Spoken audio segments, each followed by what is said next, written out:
Order, order. Trudy Harrison to move the motion. I beg to move that this House has considered the potential extinction of red squirrels. This is a tale about a tale that belonged to a little red squirrel, and his name was Nutkin. He had a brother called Twinkleberry and a great many cousins. They lived in a wood on the edge of the lake. That is the tale of Squirrel Nutkin by Beatrix Potter, written in 1903. And the lake and island, as Beatrix Potter describes, is of course St Herbert's Island on Derwent water in my Copeland constituency. Sadly, that abundance of red squirrels which Beatrix Potter describes, or Scirrus vulgaris, to give our only native tree squirrel its Latin name, could never be enjoyed today. The decline of the red squirrel is, I believe, a national tragedy. From an estimated 2.5 million recorded over 100 years ago to the latest count of 140,000 red squirrels across the UK, with just 15,000 left in England. It is a harrowing tale of human intervention, of bounties, woodland destruction, predation and disease. But there is hope. In Cumbria, we are just about retaining our red squirrel stronghold, thanks to the dedication of volunteer conservation groups like the West Lakes Squirrel Initiative, who I have been proud to support. I'd be delighted to give way. First of all, can I congratulate the Honourable Lady on bringing this forward? I spoke to her last night, Mr Chairman, about this issue. I'm very pleased in my constituency of Strangford, in particular in Mount Stewart, run by the National Trust, that they have a red squirrel project, conservation project, which is ably supported and is very successful. Alongside of that, they've also got the red squirrel project in Grey Abbey at Rosemount, but also in Ballywalter, in the Ballywalter estate as well. These are two shooting estates. Can I just say, does the Honourable Lady agree, when it comes to preserving the red squirrel, then I have to say the eradication or removal of the grey squirrel is important because of the pox that it carries. And to do that, you need the cooperation of landowners and the cooperation of shooting organisations and rural pursuit organisations as well. And does she feel that perhaps maybe government should be encouraging those groups to be involved in this project to save the red squirrel? My honourable friend makes an excellent intervention and preempts much of what I will be speaking about today. I share his sentiment entirely. The threat of squirrel pox, deforestation in the form of clear felling, and difficulty in accessing land to control grey squirrels means the task of red squirrel conservation is far from easy. The tale of Squirrel Nutkin was written in 1903 by a wonderful author and illustrator who so obviously adored red squirrels. However, in that same year, and for decades afterwards, a bounty on red squirrels would see over 100,000 animals killed in the Scottish Highlands alone, with rewards being paid for over 43 years for their bushy tails. If only those gamekeepers, foresters and country folk could have had a crystal ball. Man has a lot to answer for. Some bright spark, in 1876, thought it would be a great idea to bring over the larger, more prolifically breeding grey squirrel from North America. It was brought to Cheshire in England. The grey squirrel outcompetes our native reds for habitat, food and reproduction, and they carry but are not affected by the vital virus squirrel pox. It is now estimated that we have 3.5 million grey squirrels living in the UK against just the 140,000 red squirrels. And it is widely agreed by scientists, government departments, wildlife trusts and conservationists that grey squirrels and red squirrels cannot cohabit. Without exception, where there are live greys, there will be dead reds. I'd be delighted to give way. Sorry, I will stay and listen to the speech by my honourable friend, Member for the Isle of Wight, where we have red squirrels in our garden. Would the Honourable Lady agree that the real point is, besides having more trees and the right trees, and I speak as a life member of the Woodlands Trust, we need to move the boundary so that red squirrels get more of the land area and the grey squirrels get squeezed out. It's not a question of eliminating grey squirrels from the whole country. It's to actually expanding the area where the red squirrel can thrive and prosper? My honourable friend makes an excellent point. Creating that ring of steel around the red squirrel strongholds is absolutely imperative. It isn't about a national effort in controlling greys and securing the reds. We have to concentrate on stronghold areas if we are to win this battle. I give way to my honourable friend. My honourable friend, and I congratulate her for securing this debate. And, you know, we in fairness are with her on preserving the red squirrel. But what does she say to those detractors who would say she's in fact nothing more than a squirrel racist? And that actually, although there is, and 1870, the time at which grey squirrels were released into Britain, is in fact the time at which Barrow Shipyard and most Barrovians, now she would not, I would imagine, suggest herding up and removing Barrovians from their native Cumbria. So can she say more about how grey squirrels are going to be protected alongside this drive, rightly, to preserve the red squirrel? My honourable friend from Barrow-in-Furness is quite right. I would not want to see Barrovians rounded up and banished from Barrow. Of course not. The point here is that the native red squirrel and the North American grey squirrel cannot cohabit. And the reason for that is because grey squirrels... I'll just finish this point. The reason for that is that grey squirrels carry the squirrel pox virus, but they have developed immunity themselves. I give way. Congratulate the Honourable Lady on securing this important debate. She'll be aware of the pioneering work on the Isle of Anglesey by the well-known Red Squirrel Trust and also Dr. Craig Shuttleworth. And we have natural boundaries being an island, and we preserve them. But an important point was made about woodland. We need the correct woodland. And in the forests of Newborough and Pentraeth, they from nil have gone up to over 350 breeding pairs. So this is a success story where we have natural boundaries, we have the proper woodland and habitat. And with the onset of a debate on climate change, surely now is the time to plant the right trees in the right place to help the environment and this habitat. My honourable friend makes another excellent point. This is a really worthwhile debate, and I think perhaps with the exception from the comment from the honourable member from Barrow-in-Furness, we are aligned in what must be done here. But the point of planting the right kind of trees is absolutely imperative. But we also must be careful of unintended consequences, because allowing trees to be planted, creating a wildlife corridor for grey squirrels to infiltrate red squirrel strongholds would be disastrous. It just takes one grey squirrel to infiltrate a red squirrel community, and that squirrel pox virus will tear through the entire red squirrel population with devastating consequences. The Tale of Belinda is another book which I found utterly enchanting to read, as red squirrels from Forest Howe Guest House in Eskdale are brought to life by Peter Trinning, who I'm pleased is in the audience today. The bushy-tailed, tufted-eared, bright-eyed visitors to the garden feed tables are portrayed as tame creatures with brilliant photographic detail.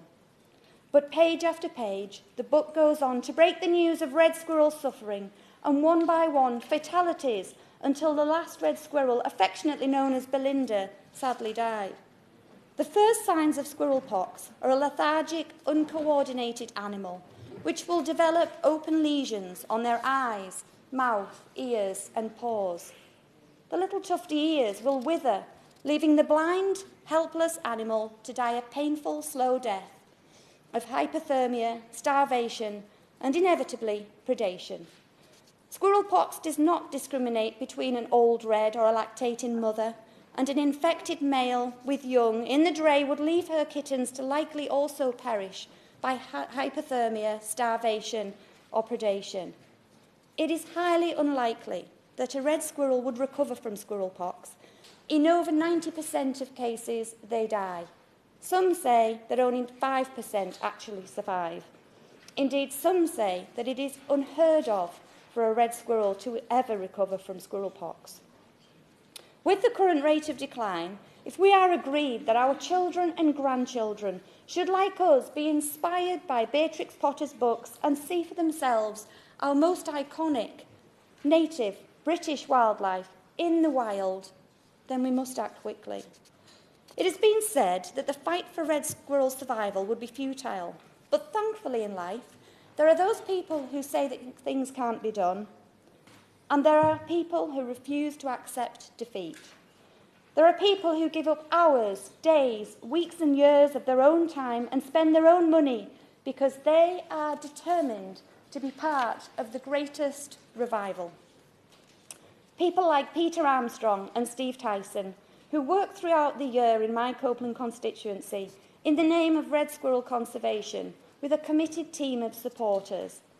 I commend their efforts and the efforts of all volunteers who go out in all weathers, across rough terrain, in wind and rain, against the odds to save the reds. Red squirrel conservation requires many factors: the permission of landowners, the skills of a marksman or woman, the bulk purchases of nuts and corn, feeders, trail cameras and traps.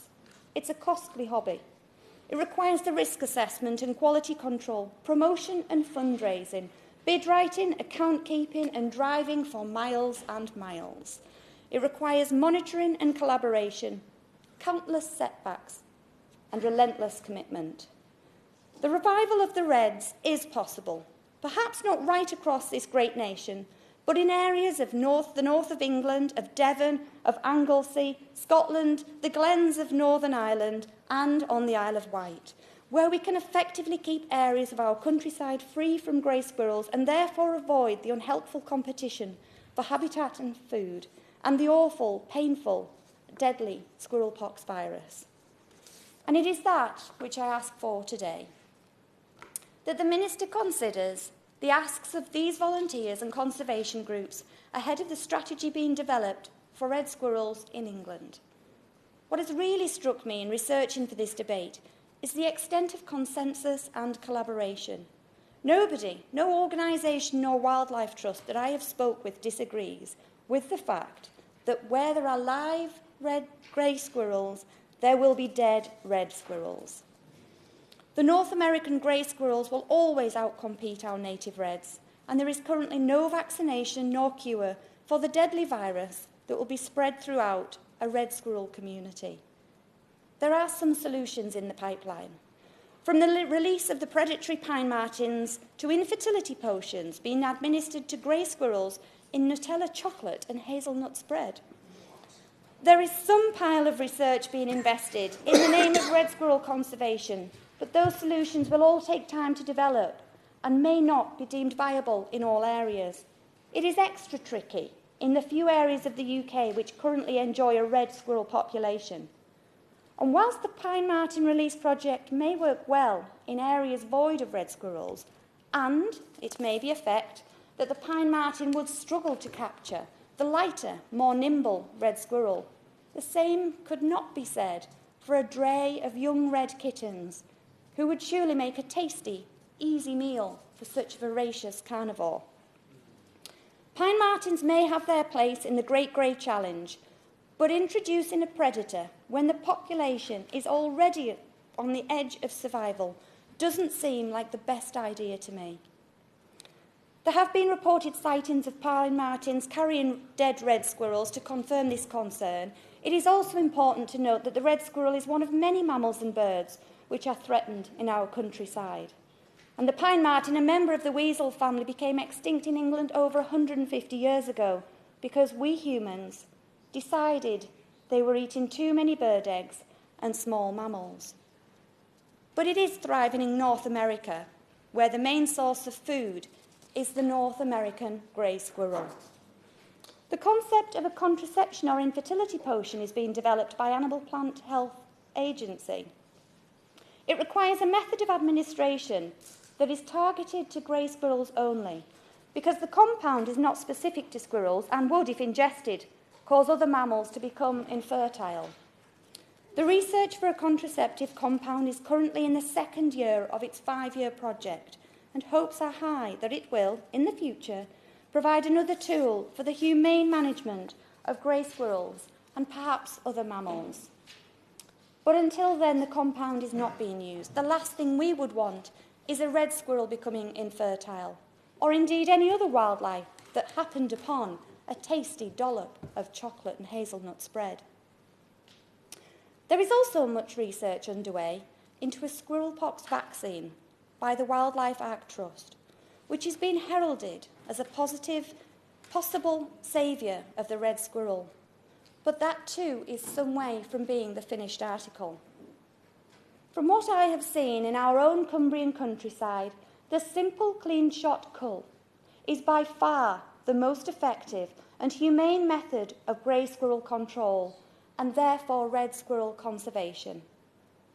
But there is one landowning organisation who are requiring some further encouragement to embrace the commendable volunteer actions, and I would call upon the Minister to gently urge some progress in this regard.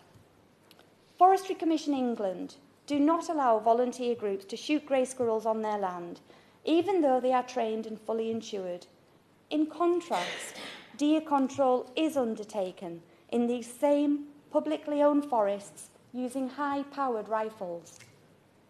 Trapping where red squirrels are present clearly carries the risk of the unintentional entrapment of a lactating mother and the subsequent death of her kittens, which, even if left alone for a short period of time, would be left to starve, become hypothermic, or succumb to a predator.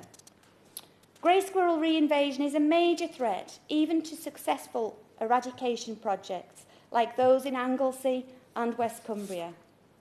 Ongoing grey squirrel control is necessary in all mainland areas where red squirrels are present to prevent grey squirrels from reincursions back into red squirrel areas. This requires continuous effort, and there is a need to constantly find resources. Landowners may obtain grants to control grey squirrels, paid providing there is some evidence of effort, not necessarily the most efficient use of resources. The 1967 Forestry Act does not allow authorities in England and Wales to refuse tree felling licences in order to conserve or enhance flora or fauna. Although red squirrels are protected from deliberate injury or killing, and their nests or drays are also protected, the habitat that they need is not. Clear felling of habitat happens even in the breeding season. Timber harvesting companies, I understand from many conservation groups who have responded to my calls for evidence, can use the legal loophole, the incidental result of an otherwise lawful act. Can I ask the Minister to consider the ability for tree felling licence authorities to be able to refuse or issue enforceable wildlife conditions? The FSC stamp of approval, to have credibility in my mind, must require the protection of red squirrel habitat to be worth anything meaningful. And this year, as part of the Government's commitment to delivering the 25-year Environment Plan, the EU Life and National Lottery Heritage-funded Red Squirrels United project, in collaboration with the UK Squirrel Accord and DEFRA, are developing a strategy for red squirrels in England. It is my request that the strategy and action plan reflects this debate and considers what more could be done by a department which has achieved so much in the name of environmental protections. I'd be delighted to give way. I thank the honourable member for giving way, and not only would congratulate her on securing this debate, but on her enduring interest in this issue, as I and many others have as well. Would you agree with me that we need to see and hear from the Minister and the various ministers across the United Kingdom a project or a plan for the next 15 to 20 years? Because the figures I got from the Minister from a written response indicate that there are 150 greys for every single red in England alone. So that we need to see a 15 to 20 year project which would ensure not just the survival but the flourishing of the red. Thank my honourable friend for that intervention, and he is absolutely correct. This requires a long-term strategy of collaboration and appropriate resourcing. It is the only way we will ensure that our children and grandchildren enjoy the benefits of we have of our native British wildlife. On that point, I'd be delighted. Really grateful she's talking about finance, which is very important. One important source for conservationists across the UK has been European structural funds, particularly with public landowners and the community working together to preserve and increase the numbers of red squirrels. Does she agree with me, and would she join with me in pressing the Minister so that the Shared Prosperity Fund, that's post-Brexit, is used in the same positive way when it comes to wildlife and it comes to preservation of species such as the red squirrel? Thank you for the intervention, and I will join with my honourable friend in making that point to the Minister. As we lose some funding, we must ensure that alternative funding pots become available for this worthwhile and urgent project. I would like to thank the many individuals and organisations who have contributed very helpful and detailed briefings, including Dr Craig Shuttleworth, Jackie Foote, the National Trust, the British Association for Shooting and Conservation, the RSPB, Red Squirrels United, the UK Squirrel Accord, which is a UK-wide partnership of 37 leading conservation and woodland organisations, government agencies and companies, founded by His Royal Highness the Prince of Wales.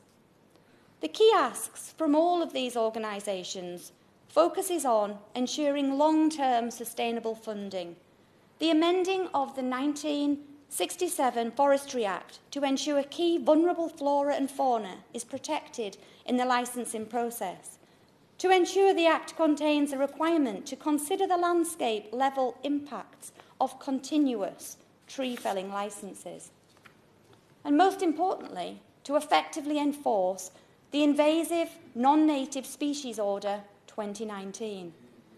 I would also like to thank the Wildlife Trust, who shared a photograph of a litter of 4 red squirrels orphaned after a tree hosting their dray was felled, and the Woodland Trust, who quite rightly point out that grey squirrel control would not be at all effective unless control is being undertaken by the majority of neighbouring landowners, whose combined efforts will improve viability and effectiveness.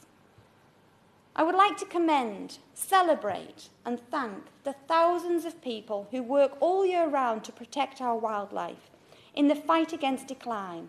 I hope the Minister and colleagues across the House will join me in appreciating the selfless effort required. Thank you, Sir Crosby. The question is that this House has considered potential red squirrel extinction. Bill Esterson.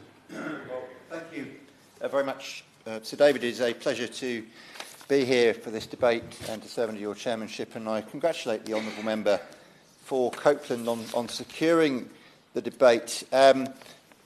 Formby in my constituency is regarded as the mainland's southernmost stronghold for red squirrels. I know we have red squirrels on the Isle of Wight and on Brownsea Island and on Anglesey, but on the mainland, Formby is the furthest south where we have a stronghold, and they're found elsewhere in the Liverpool City region as well.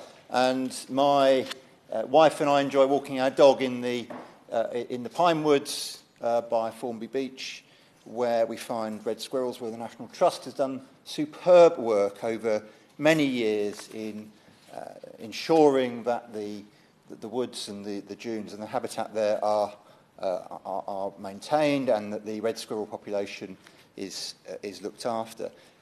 That red squirrel wood at Formby, for anybody visiting the area, is a real treat and a place to find red squirrels in good numbers, and conservation going on in a very strong way. And it follows the foresight of the World Blundell family in planting pine woods on the dunes at Formby in the late 1800s, which created the ideal habitat for red squirrels and for many other species as well. The trees provide a valuable windbreak for the asparagus fields and the neighbouring residential area, but the next door dunes are also home to the natterjack toad, the sand lizard, the northern dune tiger beetle, and birds including skylark and willow warbler. And it really is a fine place of nature conservation.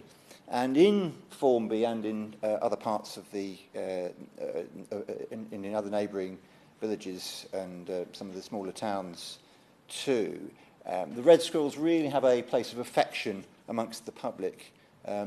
People are fully aware of just what a precarious position the red squirrel has and what an endangered species it really is. People are extremely fond of them and are encouraged by the National Trust and by other conservation organisations to look out for grey squirrels and to alert the authorities when they come across them, and to look also for signs, particularly in the late summer and the autumn, of potential squirrel pox. As the Honourable Lady said, it is almost certainly fatal to all reds, and whereas greys have acquired immunity to it. And those reds are extremely tame. They are very happy to approach humans. They're generally not put off by humans being nearby, although my dog, I think, probably is a little bit too much for them on the occasions where we're walking him near the squirrels. Always on a lead, I hasten to add, in case anybody has concerns in that direction, although I'm not quite sure what he would do if the opportunity arose. I think he'd be more curious than a threat to them. But the squirrels are found in gardens and can be extremely tame, although when I told some of my constituents that this debate was taking place, one of them pointed out to me that her experience as a child when encouraged to feed red squirrels was that she was actually bitten. So we had one discordant voice, but I have to say that was the only such piece of feedback that I received. They are really genuinely very popular, and with good reason too. And I filmed a red squirrel that decided to dart between my legs in the course of what he was doing. Yes. He was quite happy to be close to me. That was actually in Cumbria, but Cumbrian red squirrels are very friendly. They are very friendly in Formby too, I hasten to add, and across the Liverpool City region. Now, the Honourable Lady spoke about the impact of the greys, and it's not just the impact of the greys on red squirrels, it's the impact on trees, which is obviously the habitat for the reds, but the damage that they cause is quite widespread. I'm tempted to wander into a debate on climate change at this point, because when trees are damaged, of course, it reduces their effectiveness in combating, in removing carbon dioxide from the atmosphere. But certainly they cause that damage, which undermines the habitat, both for the red squirrels and for the other species that I have mentioned. And it is extremely important that we protect native species, and I think the example of this debate shows just what the contrast is between what the importance of native species against those who have come from overseas. Now, the National Trust, I'm very grateful to the National Trust, Formby, and also the National Organisation for the briefings they sent me about what goes on, the good work that goes on at Formby, and also to the Woodland Trust. All of the briefings stressed the importance of controlling the numbers of greys. The National Trust also expressed to me the importance of the funding that they receive, and the importance of having greater funding for the work that they do in maintaining and enhancing the landscape scale work that they do, the habitat, the trees. There have been concerns about thinning out of trees in Formby, for example. And there is important work carried out by the Lancashire Wildlife Trust, including on the Merseyside Red Squirrel project. They're also part of the National Red Squirrels United project, which is Heritage Lottery funded. And these are extremely important projects. The Honourable Lady mentioned the importance of supporting the existing strongholds. I think she's right about that as a strategy, but we can never take it for granted. We always have to be extremely alert and work extremely hard to maintain that work, and funding is extremely important, and I hope the Minister is going to be able to confirm that the Government intends to maintain and potentially enhance funding in this area by happily waiting on a friend. He is absolutely right to mention the strongholds of Formby, Isle of Wight, Cumbria, and indeed my own constituency of Anglesey. But this money to conserve this important species and habitat also has an economic benefit to the area with tourism, specialism coming to the area. And he will know that Anglesey Beaches with the woodlands in close proximity is a great example of that. So does he agree to me that this isn't just giving money to the conservation groups, but it's also giving money to the local economy and the local community to invest for the future? Well, I'm grateful to him for that intervention, and I was very heartened here, both in his interventions previously and in some of the research I did for this debate about the work that is going on Anglesey and the very impressive way that the red squirrel population has been defended and the greys have been pushed back. And certainly it's the case in Formby as well that investment does promote tourism and we get many visitors. It brings challenges with it, as he will know, of sometimes too many visitors trying to get into a small area with limited roads and parking, but that's for another debate. Can I just pick up the point about pine martens? The briefing from the Woodland Trust made this point, that the introduction of pine martens as a natural predator against the greys has seen early signs of success, and I understand around the country that is also the case. Because the greys are slower, the pine martens are more likely to attack them and catch them.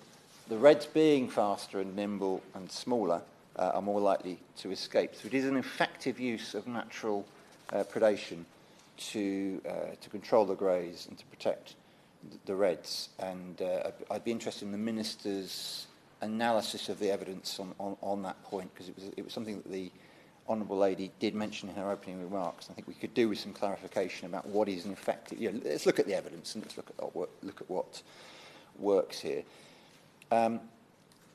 And control of greys is a real problem. In Formby, squirrel pox in 2007-8 led to the death of 85% of the red squirrels in the area. And thanks to that brilliant work of the National Trust and of many local volunteers, there's been a really good recovery. But I'm really sad to report that there's been a recent, their words not mine, intense burst of red squirrel deaths in Formby. And the Wildlife Trust is currently testing to see if squirrel pox is the cause.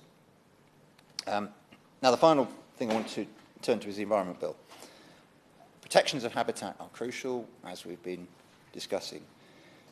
And the proposed Office for Environmental Protection is going to have responsibility for monitoring of this area as elsewhere. It is vital that this is right, and it is vital that the regulation framework is fit for purpose once we leave the EU. We currently have a system where the European Commission exercises influence and power in a very effective way in these matters, and the proposals at the moment suggest the Office for Environmental Protection will sit with government and it will not have the level of independence that the current European regulatory arrangements have. And certainly the Woodland Trust, I think, has raised its concern. I think it's the Woodland Trust, was it national? Anyway, the concern was raised by in one of the briefings about that level of independence and whether there would be sufficiently robust regime in place to maintain the oversight that is needed. So in the part of the bill that hasn't been published so far, perhaps we need to see from the Minister and from the Secretary of State a little more detail and the tangible and clear targets for restoration of the natural environment that are related to the point of support for red squirrels and other species. So I have two asks in this debate then, Sir David. Firstly, the funding for control and protection work, including into spreading the word about red squirrels. They really don't bite very often. They are a fabulous part of our natural world in the UK, and we need to support them. We need to raise that awareness and provide that support to prevent the spread of grey squirrels and disease.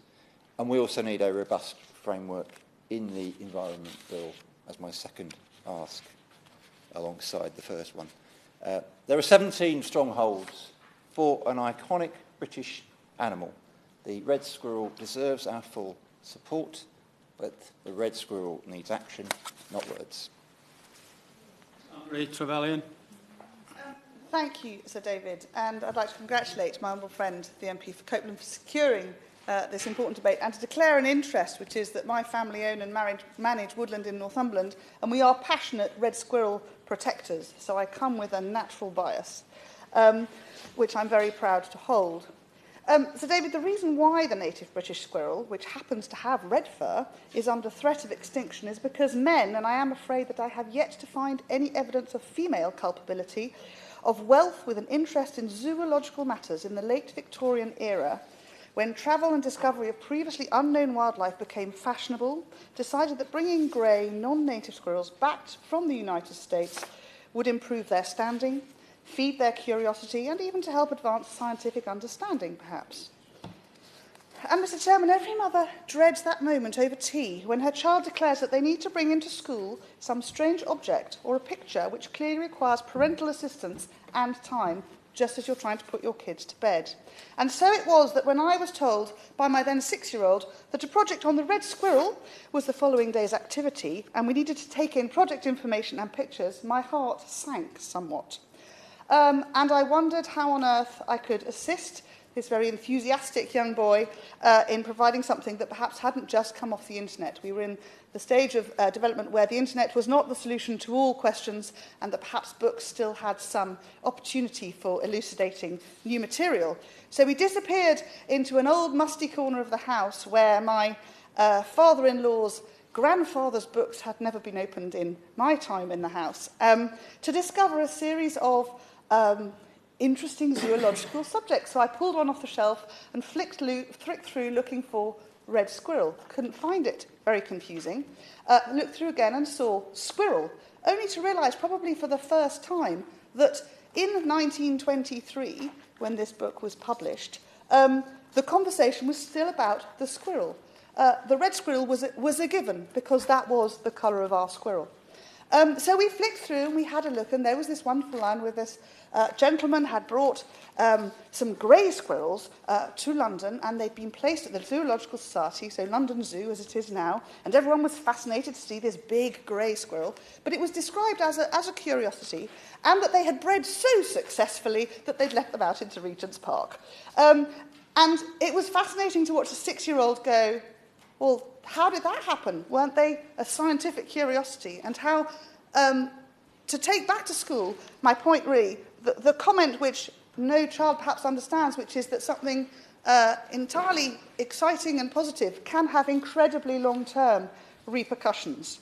And so he did take in this rather musty old book, and I think certainly it didn't match the internet submissions that other parents had dug out late that night to support the project of the day.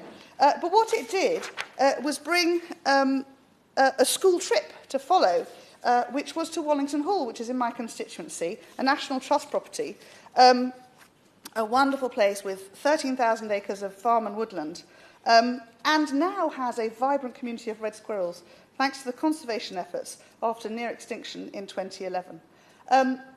And when those school children went to visit, which was in 2008, the red squirrel population was almost disappearing, and they went with this exciting project in mind and were told by those working at Wallington that this was a real problem. And it was fascinating to watch that next generation become aware of the need for conservation. So Wallington is a wonderful house and gardens to visit. It has a huge part of the Northumberland tourism industry, and the opportunity to bring people out from Newcastle to enjoy a beautiful rural existence. But the National Trust have led in investing in looking to find ways to preserve and restore the red squirrel population. And at Wallington, we have our very own red squirrel ranger, Glenn Graham, a wonderful man, who's led the way in supporting and protecting our native squirrel population and working out the best ways to do that. I mean, what is a relatively contained woodland environment, which has been helpful to build it. So he provides food because the greys just eat more than the reds. And he keeps predators away with a lot of humane trapping, but also he tries to keep the humans away. We have wonderful traffic signs on the roads which says, "Squirrels crossing here, please slow down." And I think that has been a really interesting part of the community's involvement in the red squirrel project to try and realise how much we all need to do, which is that every time you drive into town, you drive past these signs, and people slow down. And actually, sometimes they slow down so that they can peer over the hedge to see if they can see that red squirrel who might just be crossing. So the National Trust has been really profoundly involved. I found a member of the UK Squirrel Accord.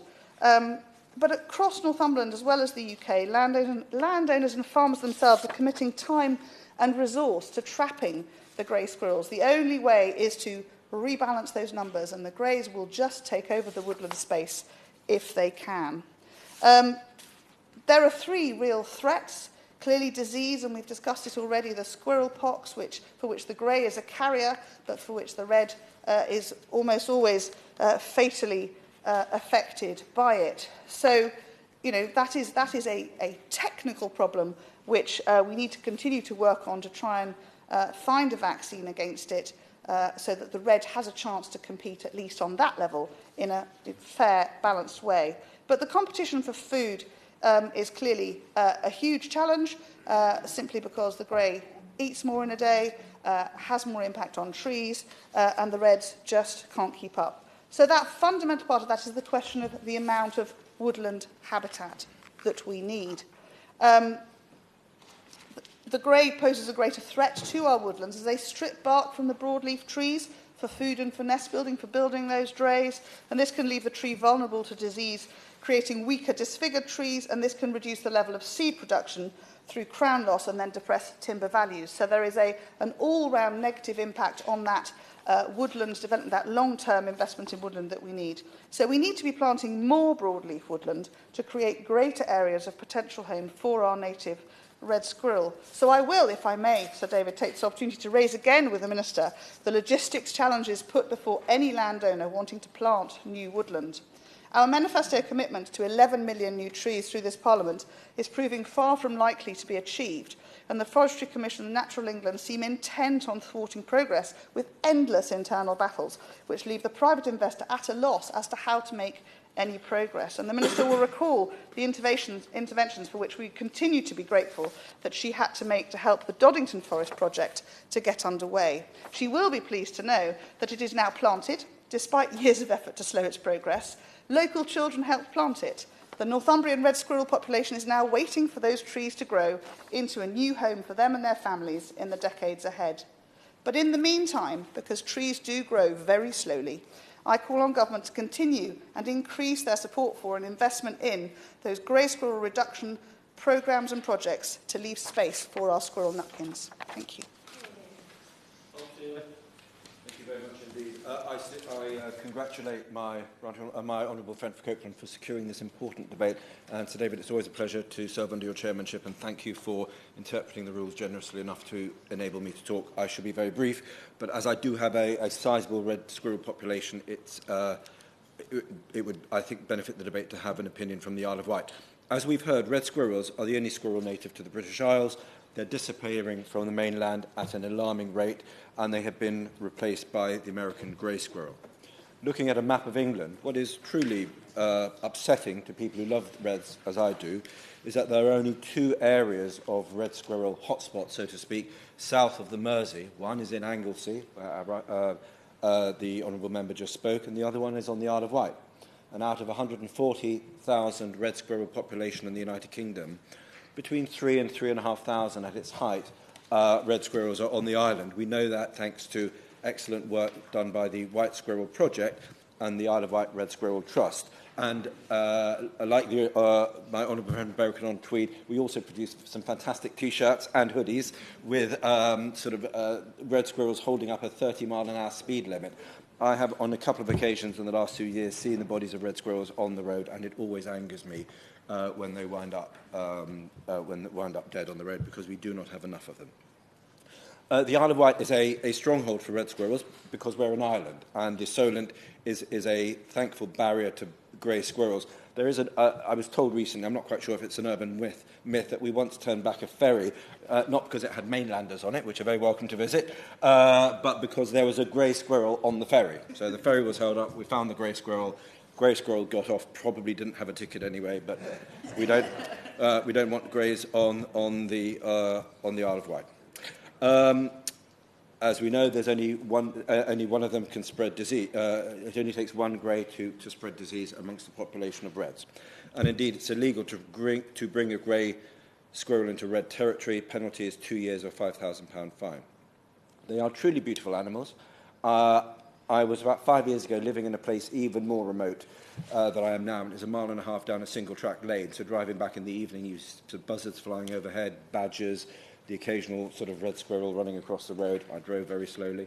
But I had one sit on my porch once and eat some nuts, and I saw it about sort of from where my friend from Berwick upon Tweed is now, and it was the most beautiful and special animal. And we need to be ensuring that we protect their habitats. The island is about 10% woodland, and that is increasing slowly. What we haven't done, and what we probably need to do, as we need to do nationally, is to ensure where possible that we can link woodlands and environments together to enable the reds to have greater space in which to flourish and reproduce, because reds have a lower living density than grey squirrels. So they need more woodland, more undergrowth to support the same number of population, because they are slightly more solitary animals than the grey squirrels. We don't have deer, or we don't have many deer on the Isle of Wight, so we have slightly better, I think an environmental expert would say that our understory trees and our young shoots are in better condition than they would be in parts of Britain where you have a deer population that tends to eat shoots and harm the growth of understory trees. However, I would be delighted to hear from the Minister what more the government can be doing when it comes to supporting projects to reforest parts of the United Kingdom with broadleaf trees and not conifer, which acidify the soil, which don't do enough to support insect life, bird life, and indeed red squirrel and other mammal life as well. I look forward to hearing. Here's another point about the connection between red squirrels and greys, red squirrels and other predators, red squirrels and trees, and the connection between all of these different elements of wildlife management.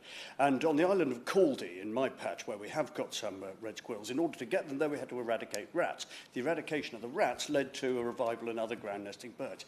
Is not the point that what the government should be doing is looking at a holistic approach, not picking on one species and one method of enhancing or controlling it, but wildlife in the round, and looking at the way in which we manage it in the round to make this a success? My right hand friend makes an incredibly valuable point, and what's good for red squirrels is generally good for most native species, because as we know, 3 varieties of tree, oak, hawthorn and willow, English willows, support hundreds more insect varieties, which in turn support more bird life and more forms of generalized of wildlife of all sorts, and than conifers especially. So a valuable point. So David, I shall wind up here only to say that I look forward to hearing from the Minister of all the good work that the government is doing to support red squirrel populations and indeed other wildlife populations in Britain. Thank you. James Gray. Stephen, I'm not going to speak, but there being a little bit of time available, I hope to do so, briefly if I may, largely because I serve on the Environmental Audit Committee, who are currently carrying out an investigation into invasive species, and of course the grey squirrel is a classic example of what can happen when invasive species arrives on these islands. Can I first of all congratulate my honourable friend for Copeland in securing this extremely important debate, and indeed I've listened very carefully to the other contributions from the floor this morning.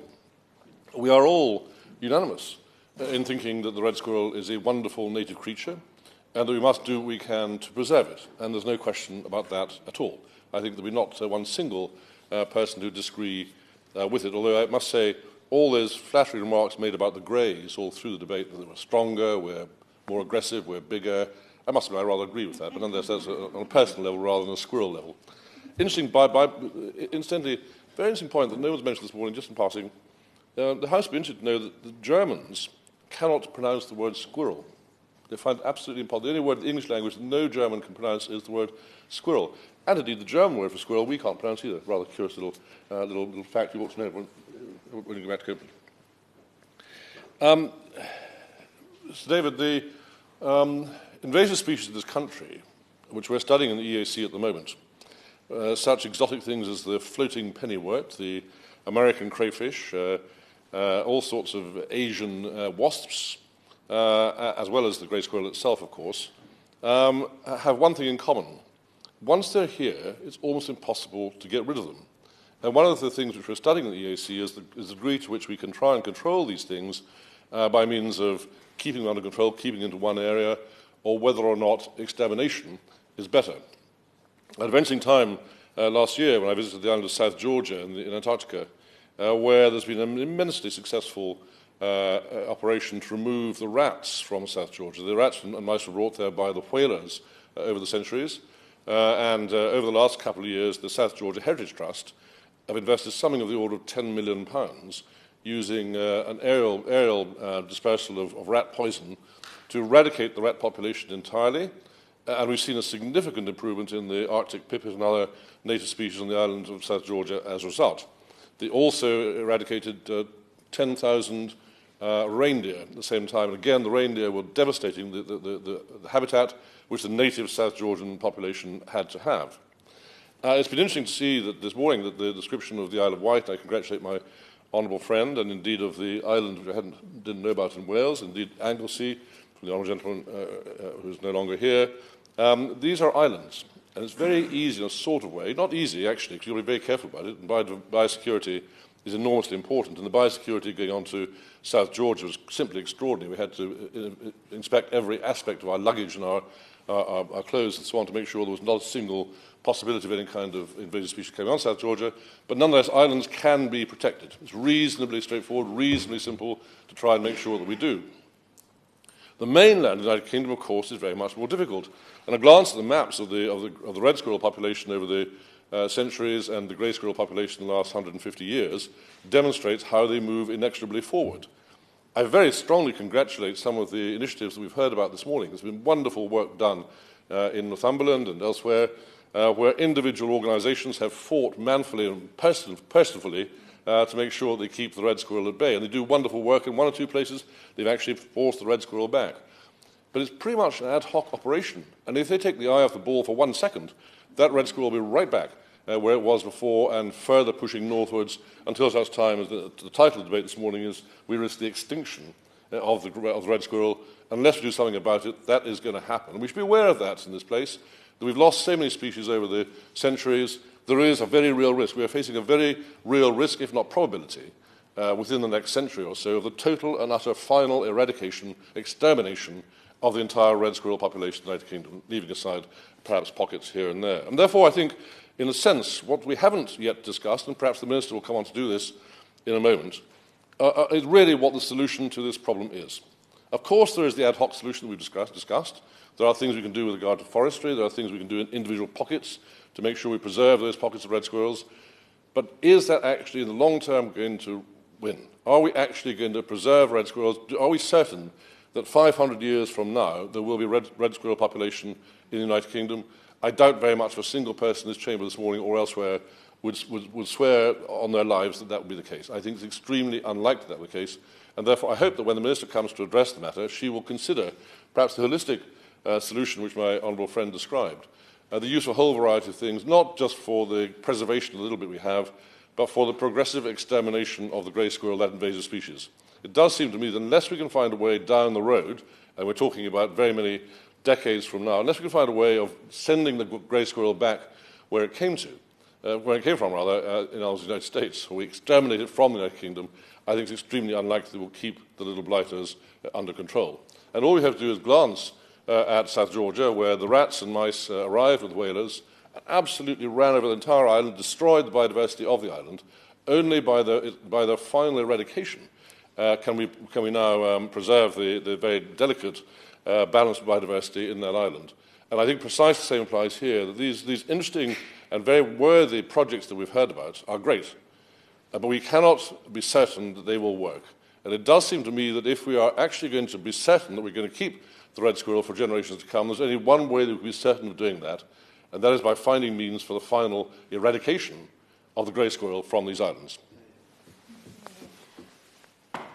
The Scottish National Party, John McNally. Thank you. It's a pleasure to serve under your chairmanship, Sir David, and I also congratulate the member from Copeland on securing this debate today, and particularly on her remarks, her opening remarks. I think the originality of her opening remarks were commendable. I think your knowledge on squirrels and the management of the habitat that they live in was very impressive and certainly superior to mine. Also congratulate who's not in his place now, the member for Strangford on his short intervention as well, and other members' points and concerns, apart from maybe from one. I think most of the points were very well made, and like the honourable member from North Wiltshire, I also sit on the Environmental Audit Committee, and the invasive species is an absolute problem for this country, and in particular, as has been mentioned, the biosecurity. And a recent visit to Cambridge University revealed challenges that we all face way beyond our ken, as far as I could see, and I hope over the next few weeks we'll learn more and more about how to deal with these challenges. Chair, Scotland is home to 75% of the UK's 140,000 red squirrels, and although they are one of the most popular mammal species in the country, they are facing a number of ecological challenges which have reduced their populations. Scottish Forestry, the Scottish Government's responsible body for forestry policy and regulation, is working with a number of partners, including Scottish Natural Heritage, to save the red squirrel for these future generations. The red squirrel is a priority species under the Species Action Framework. This framework sets out a 5-year plan for managing species in Scotland so that effort and resources are targeted to offer the greatest benefit.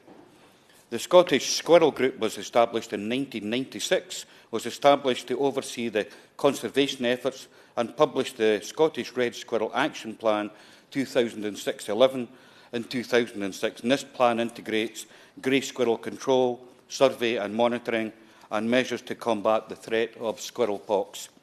The Saving Scotland's Red Squirrels project has been putting the strategy into action since 2007, and their present priorities include defending red-only areas in the Northern Highlands by the targeted control of grey squirrel populations, controlling grey squirrels in North East Scotland to reduce their distribution and abundance, defending the areas where the food sources and environment favour red squirrels from grey squirrel incursion, and controlling grey squirrels in priority areas where are within the grey squirrel range in certain areas of southern Scotland, as well as the island woodland habitat of Arran. Chair, thanks to these conservation initiatives, and I think unlike England, where there is a possibility that the red squirrel could become extinct, and you need to face up to that reality within the possibility of the next 10 years, red squirrel numbers stabilised in Scotland in 2017, and grey squirrel numbers have declined. In fact, for your information, Chair, there has been a significant boost in red squirrel numbers in Aberdeenshire, and fortunately, while they are holding their ground in the central lowlands, recolonising areas they previously abandoned, unfortunately, however, red squirrel numbers are still falling in parts of the Scottish borders, especially where squirrel pox is present. Chair, since 2018, last year, efforts to stop grey squirrels moving north of the Highland Line appear to be succeeding, and we're all delighted, and red squirrels are now thriving in areas where they have been reintroduced into the Northern Highlands. There have even been suggestions of an expansion of the range of red squirrels into my own area of Falkirk and Stirlingshire. I hope these sightings are well-founded. There are many groups helping with red squirrel conservation. In fact, the Men's Shed members in Gala, Dalbeattie and Hoyk made feeder boxes for this year's Saving Scotland's Red Squirrels annual squirrel survey. These boxes, for your information, have a small piece of sticky plastic. I don't know if we should be using plastic. I hope it's recyclable plastic, but never mind. That traps hair from visiting animals, which enables the presence of different species to be recorded. A good example of red squirrels has been mentioned earlier, bringing communities together. Finally, Chair, the Forestry Commission of Scotland have 5 principles for managing a red squirrel stronghold. I won't go into the detail of them, but I'll give you the 5 of them. The first one is to manage the forest to maintain a dependable food supply. The second is to seek to resolve conflicts with other management objectives without compromising the success of red squirrel strongholds. The third one is a plan for red squirrels at the landscape scale. 4, plan forest operations to reduce short-term impacts in populations and sustain the long-term resilience. 5 is to establish a monitoring system, which is extremely important, and a review process. Chair, this is sound advice, and in Scotland this good practice we all hope will continue to show positive results for all our communities to enjoy for all our future generations to come. The Opposition, Sue Hareman. Thank you, Sir David, and it's a pleasure to serve under your chairmanship this morning. I'd like to start by congratulating my constituency neighbour, the Honourable Member for Copeland, for securing today's debate and for the many excellent contributions that we've had from my honourable friends, the members for Sefton Central and Innis Mon, and for the members of Berwick-on-Tweed, Isle of Wight, North Wiltshire and for Falkirk for giving us the Scottish perspective. And not only am I Labour's Shadow Environment Secretary, but I'm hugely privileged to have red squirrels in my garden. And one of the things that you really notice when we have visitors from outside the area is actually for them to see a red squirrel is an extraordinary experience. My father-in-law had wanted to see a red squirrel all his life, and it wasn't until he came to stay with us that he saw a red squirrel. So there is a huge affection, but it also demonstrates just how rare they are across Britain. But I'm going to have my comments today mainly around Cumbria, the situation in Cumbria, because that's what I have first-hand experience of. As we've been hearing, everybody knows just how serious the plight is of Britain's red squirrels. They are afforded the highest protection possible, but they are still hugely threatened. And sadly, they have suffered serious decline in populations despite all our best efforts. However, according to Cumbria Wildlife Trust, in the north of England, evidence is starting to suggest that through the commitment and the dedication of conservation groups and volunteers, that the red population is being maintained. And they estimate that at the moment we have a population of around 15,000 reds in the region.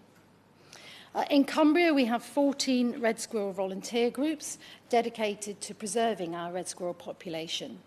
And without their really important work, the long-term survival of the species, I don't think would be possible. We've got 5 designated red squirrel reserves across the county. And while the presence of non-native grey squirrels has been the primary cause of the decline in the red population, that's not completely the end of the story, and we've heard this from honourable members this morning. We've heard about loss of habitat, insensitive forestry operations, for example, the felling and disturbing of drays, as my honourable member for Copeland mentioned, when young squirrel kittens are present during the breeding season, and woodland fragmentation. All of these are factors which add to the pressure. We've heard a lot this morning as well about this squirrel pox virus that's carried by greys and how that has the biggest impact, potentially catastrophic. My honourable friend, the member for Sefton Central, gave a strong example of how this can happen. And the fact that it has nearly 100% mortality rate to reds just shows how devastating the pox can be. We also know that there are problems with competition for food with the greys, and there's also a direct aggression from greys towards reds, which helps with their decline. We know that the volunteers do an excellent job. We also know that members of public also help by reporting sightings. In our village, as in many villages in Cumbria, we have on our village notice board a sign with the details of the local red squirrel warden, with their phone number, who you phone when you see a grey, which I've done on a number of occasions. And they then come out and trap the greys in order to protect that red squirrel population in that area. In Cumbria also, the National Trust supplements the reds' diets by putting out a small quantity of nuts and seeds every morning into special squirrel feeders. And in fact, my husband does this in our own garden and is a very keen watcher of the reds and feeding them. But this actually also helps to not just monitor the population, but look out for any sick or injured red squirrels as well, that we can then report into to the volunteers and to the squirrel monitors. The UK Squirrel Accord also consists of 32 leading woodland, timber and conservation organisations. It was created, as we've heard, at the invitation of Prince Charles, with the aim of bringing a concerted and coordinated approach to securing the future of red squirrels and the woodlands. And habitat loss is a major threat to populations, so it's essential that protections for the areas that support them are maintained and properly enacted. This would fall under the proposed Office for Environmental Protection post-Brexit. So it is absolutely vital that this proposed body and the regulations underpinning it are fit for purpose. A number of stakeholders and the opposition have set out our significant concerns at its lack of independence, but also the lack of powers to force the government into action if necessary. As things stand, the OEP would be weaker than under the existing arrangements we have under EU law. So I would like to ask the Minister, when we are going to see the rest of the Environment Bill, when that's going to be published, and will that have rigorous targets for the restoration of Britain's natural environment? And people think of Cumbria as a very green county, and so it is, but only 10% of it is covered by woodland. That's 3% lower than the UK average and well below the EU average of 38%. So protection and enhancement of our woodland is absolutely paramount. The government has talked a lot about tree planting. We've heard from the Honourable Member for Berwick-on-Tweed that this is becoming very challenging for a number of reasons. So could the Minister ask me what assessment has been made of targeted tree planting in areas that would benefit our red squirrel populations? And in May, this House declared a state of environment emergency. We know that many of our animal species are facing extinction, and we are also looking to miss our 2020 biodiversity targets. So tackling climate change and restoring these precious habitats go hand in hand. Not only does restoring ecosystems make significant contributions to carbon sequestration, but can also safeguard populations of iconic British wildlife species, such as the red squirrel. The Honourable Member for Copeland mentioned the Forestry Act 1967, and I would support her in her request to the Minister to ensure that red squirrels are protected as part of the tree felling licensing process. And will it also be the case that the Act could contain a requirement to consider the landscape level impacts of continuous tree felling licences? Does she also agree that a red squirrel conservation strategy is required to help coordinate and prioritise their protection and recovery across England? If we do want future generations to be able to continue to enjoy the species like the red squirrel here in Britain, then we really need the government to take serious action to protect and enhance the populations and the precious habitats. Thank you. Minister. Dr. Teresa Coffey. Well, thank you, Sir David, and it's a pleasure to serve under your chairmanship, and I congratulate my honourable friend, the member for Copeland, on securing this debate.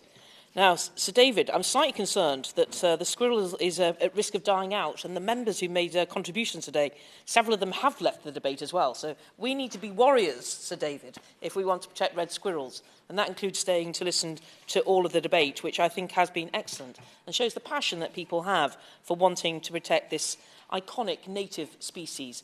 As my honourable friend already referred to, squirrel nutkin goes down in history. I also am not quite old enough, but remember Tufty from the road safety films that used to happen in the 70s. In fact, I believe Tufty has already reached the age of 65, so popular was it in pushing forward road safety to at some point be replaced by the Green Cross Code Man. But nevertheless, I think that it is certainly a very special species. And the Environment Member for Sefton Central knows, who unfortunately is no longer in his place, but he knows how important. I grew up in Formby, so actually I was very much only realised, to be candid, I didn't actually realise grey squirrels existed until I came to London as a student, and then I couldn't see a single red squirrel anywhere, and the grey squirrels all over the place. And that's when I realised and learned about the terrible impact that grey squirrels have had on our native species. The red squirrel, as has already been pointed out, is protected by our domestic legislation, and they are currently found in a number of strongholds across England, including Northern England and my honourable friend's constituency, the Isle of Wight. They're also present in larger numbers in Scotland, and the honourable member for Falkirk quite rightly set out the great success that happens north of the border in that protection. And indeed, there is a limited population in Wales in Anglesey, and as the honourable member for Ynys-Môn, again, no longer in his place, has pointed out the projects that they undertook in order to increase the number of red squirrels. Now, this is a devolved matter, but I'm sure that honourable members will recognise the contributions that we can make, which is why, as the honourable member for Workington pointed out about the UK Squirrel Accord, it was important that all 4 nations came together into that, as well as working with many NGOs, landowners and similar.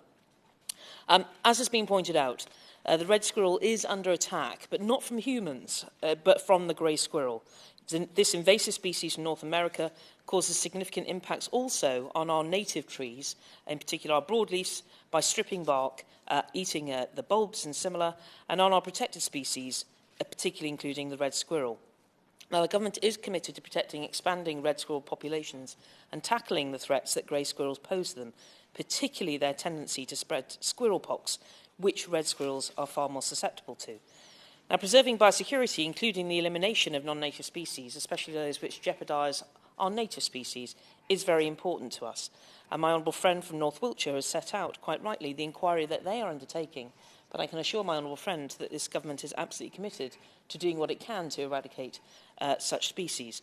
I fear that is a point that was missed by the honourable member for Barrow-in-Furness when he was trying to accuse us of being racist about squirrels. I've never heard such nonsense. And I really think he needs to go on an education tour in Cumbria to really understand the importance and why they are so special to our nature. I will give way. And she may be moving on to this, and I may pick her up unreasonably on a slip of the tongue, but she was talking about the eradication of invasive species, and in the context, no doubt, of our inquiry in the EAC at the moment. Is she moving on to suggest that we might find ways of eradicating, not just controlling, but eradicating the grey squirrel? Well, I think I used the word elimination, which is the same, as I would agree, rather than just control. Yes, that has to be our target in what we seek to do. Now, one of the things that we've made sure that strict protections are in place for these species. The regulations are in place, and we need to make sure that they are effectively enforced in England and Wales, as well as at the UK border in the offshore marine area. There is similar legislation being prepared by the Scottish and Northern Ireland governments. Now, the regulations require us to put in place management measures for these widely spread invasive species, including the grey squirrel, which have been risk assessed and found to be highly damaging. Management measures must be aimed at the eradication, population control and containment of the species concerned. And under the order, very specifically, which was effectively already in domestic law, releasing listed invasive species back into the environment is prohibited unless it is part of further control efforts authorised by a licence. Now, grey squirrels have attached much attention, and as I said in a response to a recent petition, rescue centres can choose, if they want to continue to rescue and treat grey squirrels, but they cannot release them into the wild without a licence, and nor are they obliged to kill such grey squirrels. So when the order does come into force in the coming months, it will bring England's approach to controlling the release of grey squirrels in line with the devolved administrations, who also acknowledge the impacts of these species. Now, the population decline of red squirrels, a species that was once common in England, is of course of significant concern for this government, and we do want to continue to find ways to address the decline. The Forestry Commission undertakes a number of actions to protect red squirrels from the impact of grey squirrels, as outlined in the Grey Squirrel Action Plan for England. Now, DEFRA, in partnership with the UK Squirrel Accord, has already provided funding for work by the Animal and Plant Health Agency to develop a fertility control method for grey squirrels.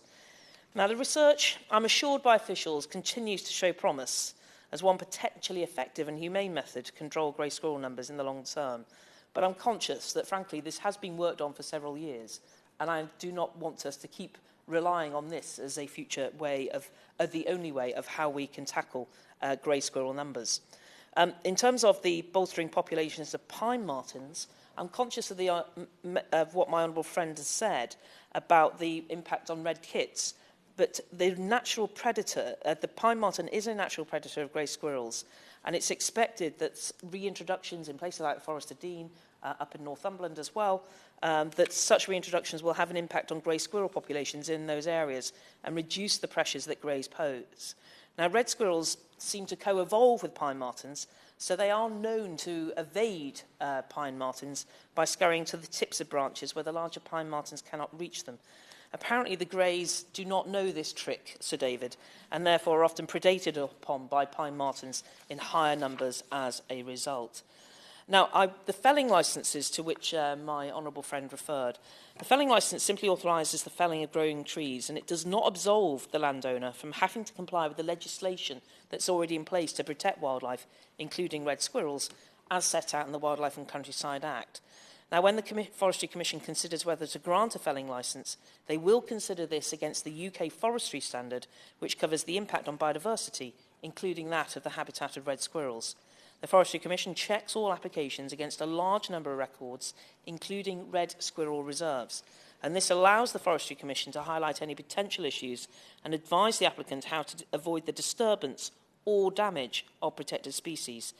Now, I'm pleased to say that there will be a consultation on an English tree strategy later this year, which will provide the opportunity to consider the need for further strengthening of wildlife protections during forestry operations.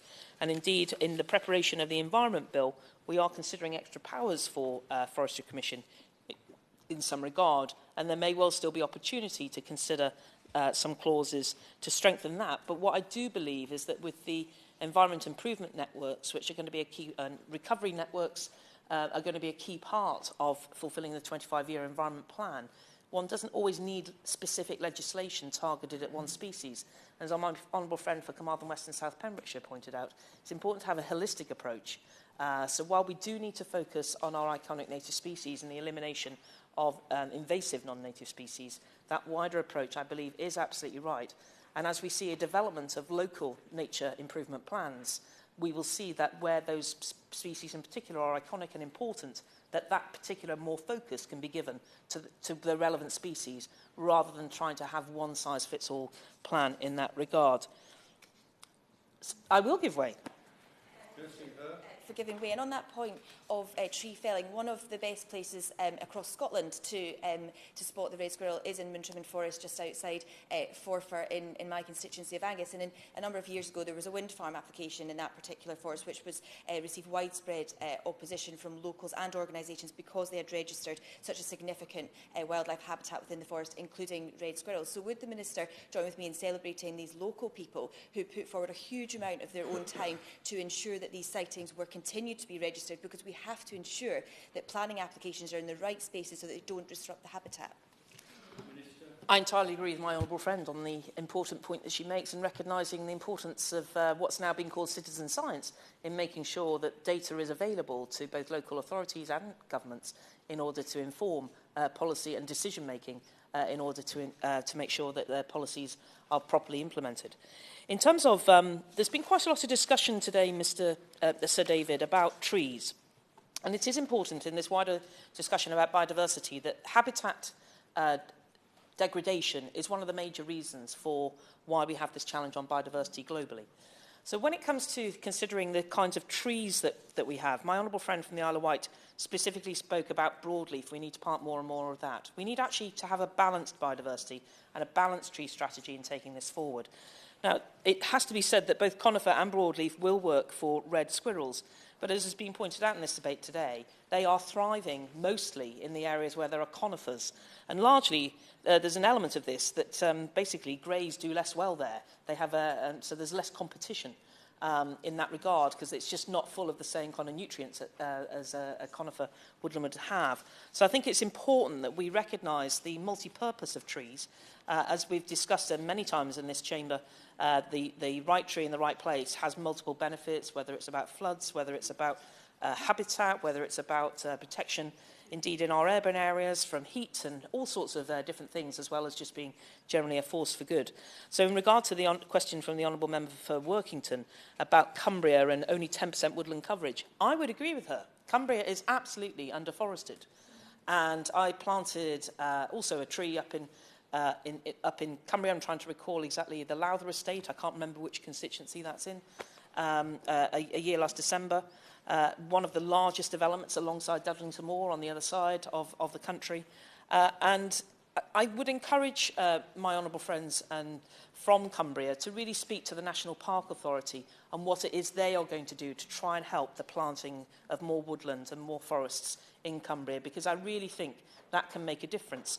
In terms of, there is support available from countryside stewardship schemes for landowners who want to develop habitat specifically for species like the red squirrel. I'll come to my honourable friend in a moment.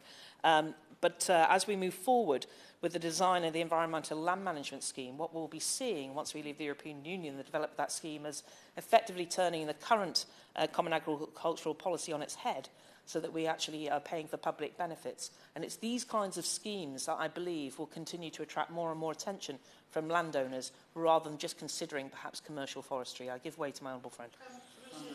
Very kind to give way. Just on that question, and in Cumbria we're seeing the first forestry investment zone, the FIZ, as a small test of this. But could the Minister say what else the government is doing to encourage that activity? Because the challenge we have for landowners, as I mentioned earlier, is the support from the active support from the Forestry Commission to actually make it happen.